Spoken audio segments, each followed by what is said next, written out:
ഇന്ന് മമ്മൂട്ടിയുടെ 3-ാം ദിവസത്തെ തെറാപ്പി സെക്ഷനാണ് കഴിഞ്ഞത്.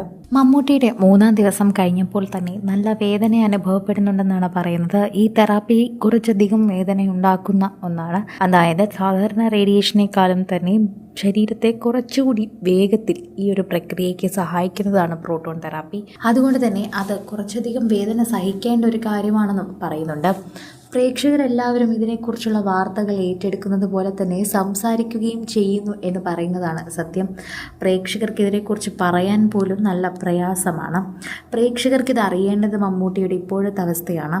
എന്നാൽ അദ്ദേഹത്തിന് വേദന എടുക്കുന്നുണ്ട് എന്ന് പറയുന്നത് പ്രേക്ഷകർക്ക് സഹിക്കാനാകുന്നില്ല. അദ്ദേഹം വേദന എടുക്കാതെ പെട്ടെന്ന് ഈ ട്രീറ്റ്മെൻറ്റ് കഴിഞ്ഞു വരട്ടെ എന്ന് തന്നെയാണ് ആഗ്രഹിക്കുന്നത്. വേദനയൊക്കെ ഇപ്പോൾ അനുഭവം തുടങ്ങും. ക്യാൻസർ ട്രീറ്റ്മെൻറ്റ് എടുത്തു കഴിഞ്ഞാൽ പിന്നീട് വേദന അനുഭവിക്കും. പ്രത്യേകിച്ച് കീമോ റേഡിയേഷൻ പോലെയുള്ള പ്രക്രിയയിൽ പ്രോട്ടോൺ തെറാപ്പിയും അത്തരത്തിലൊന്നാണ്.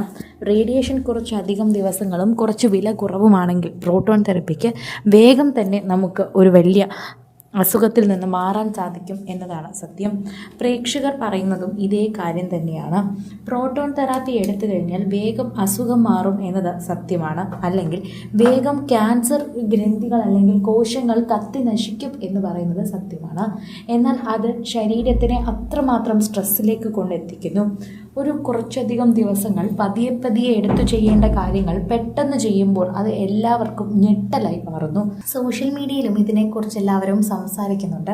പ്രേക്ഷകർക്ക് അത് വളരെയധികം തന്നെ മനസ്സിലാക്കാൻ പറ്റുന്നു എന്നതാണ് ഇതിൻ്റെ പ്രധാനപ്പെട്ട അടിസ്ഥാനം.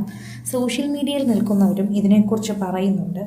എല്ലാവർക്കും ഇതേ കാര്യം മനസ്സിലാക്കാൻ പറ്റുന്നുണ്ട് എന്ന മറുപടിയും നൽകുന്നുണ്ട്. പ്രോട്ടോൺ തെറാപ്പി എന്താണ് എന്ന് പോലും പലർക്കും അറിയില്ലായിരുന്നു. ഇതിനു മുൻപും ക്യാൻസർ വന്നവർക്ക് പോലും പ്രോട്ടോൺ തെറാപ്പി ഇവിടെ ഒന്നുമില്ല എന്നായിരുന്നു അറിഞ്ഞിരുന്നത്. എന്നാൽ ചെന്നൈയിൽ അപ്പോളോ ഹോസ്പിറ്റലിൽ പ്രത്യേകമായി തന്നെ സജ്ജീകരണം ചെയ്ത രീതിയിലാണ് ഇതിൻ്റെ ട്രീറ്റ്മെൻറ്റ് നടക്കുന്നത്. മമ്മൂട്ടിക്ക് സ്പെഷ്യൽ കെയർ കൊടുത്ത് തന്നെയാണ് അവർ ചെയ്യുന്നത് എന്ന് പറയാം.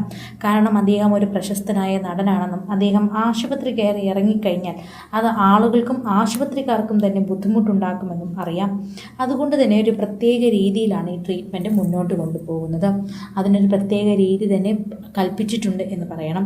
സോഷ്യൽ മീഡിയയിൽ തന്നെ നിരവധി പേർ ഇതിനെക്കുറിച്ചുള്ള വാർത്തകളും ഏറ്റെടുക്കുന്നുണ്ട്.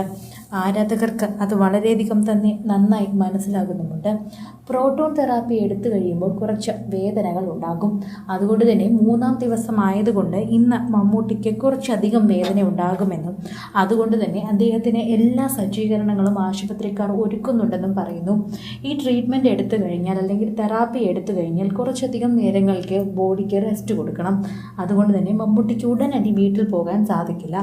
അതുകൊണ്ട് തന്നെ ആശുപത്രി അധികൃതർ അവിടെ ഒരു മുറി ഒരുക്കിയിട്ടുണ്ട്. മമ്മൂട്ടിയുടെ കുടുംബവും അവിടെ വെയിറ്റ് ചെയ്യും. തെറാപ്പി കഴിഞ്ഞ് മമ്മൂട്ടിയെ അങ്ങോട്ടേക്ക് കൊണ്ടുപോകും. അത് കഴിഞ്ഞ് അവിടെ വിശ്രമിച്ചതിന് ശേഷം ആളൊഴിഞ്ഞു എന്നൊരു ഘട്ടമാകുമ്പോഴാണ് മമ്മൂട്ടി വീട്ടിലേക്ക് പോവുക. കൂടുതൽ സിനിമ, സീരിയൽ, ചാനൽ വാർത്തകൾക്കും നിങ്ങളുടെ പ്രിയപ്പെട്ട താരങ്ങളുടെ എക്സ്ക്ലൂസീവ് അഭിമുഖങ്ങൾക്കുമായി സബ്സ്ക്രൈബ് ചെയ്യാൻ മറക്കല്ലേ.